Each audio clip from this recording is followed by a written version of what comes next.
આંદામાન નિકોબારના ફરવાલાયક જે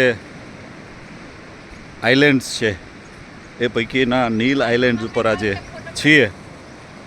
અહીંયા એકદમ લીલા કલરનું કાચ જેવું પાણી, જે આપણે ભાવનગરવાસી હોય તો ક્યારેય ત્યાં જોવા ન મળે એવું. અને અહીંયા ખૂબ સુંદર બીચની વચ્ચે આજે હું મારી શાળાના વિદ્યાર્થીઓ અને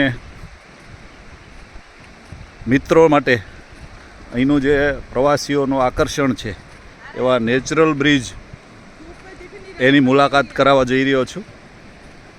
ત્યાં ભાવનગરમાં બેઠા બેઠા તમને આંદામાન નિકોબારના આ જે 2 નેચરલ બ્રિજ છે એ હું બતાવીશ. અહીં 2 નેચરલ બ્રિજ છે, એક આ અને બીજો સામે. પ્રવાસીઓનું ખૂબ મોટું આકર્ષણ આ નેચરલ બ્રિજ જોવા માટેનું છે. આ છે અહીંનો બીજો નેચરલ બ્રિજ, કુદરતી પુલ. આપ જોઈ શકો છો કેટલા બધા લોકો અહીંયા આ બ્રિજ જોવા માટે થઈને આવ્યા છે.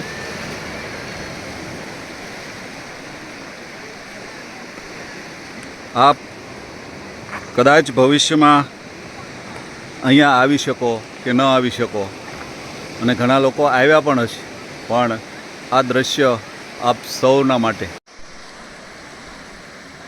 આ બીચ જોઈને આપણને ગોપનાથની બીચની યાદ આવી જાય.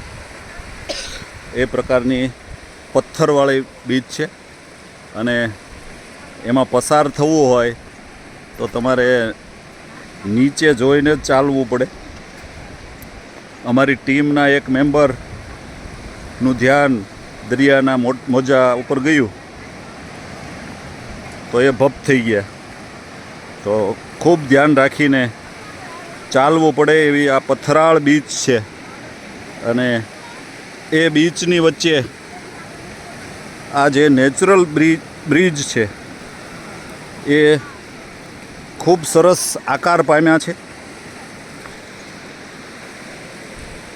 આ તમે જોઈ શકો છો.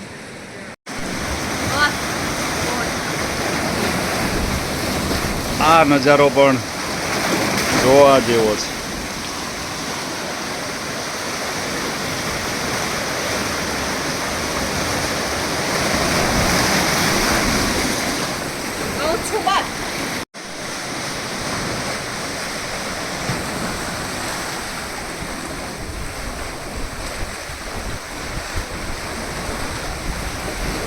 આ બરાબર નેચરલ બ્રિજની નીચેથી આ વિડીયો લઈ રહ્યો છું.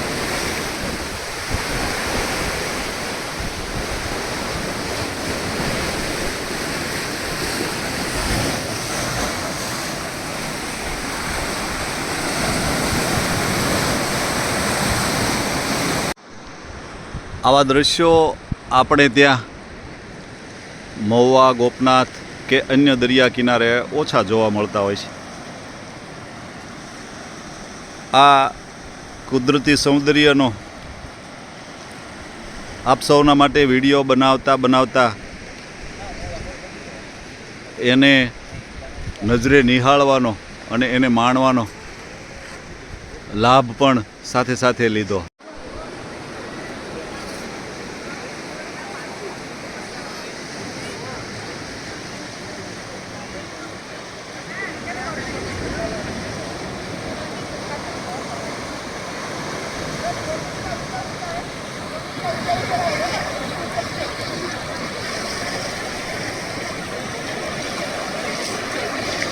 એક આઇલેન્ડથી બીજા આઇલેન્ડ જવા માટેની આ એક સ્પીડ બોટ પસાર થઈ રહી છે.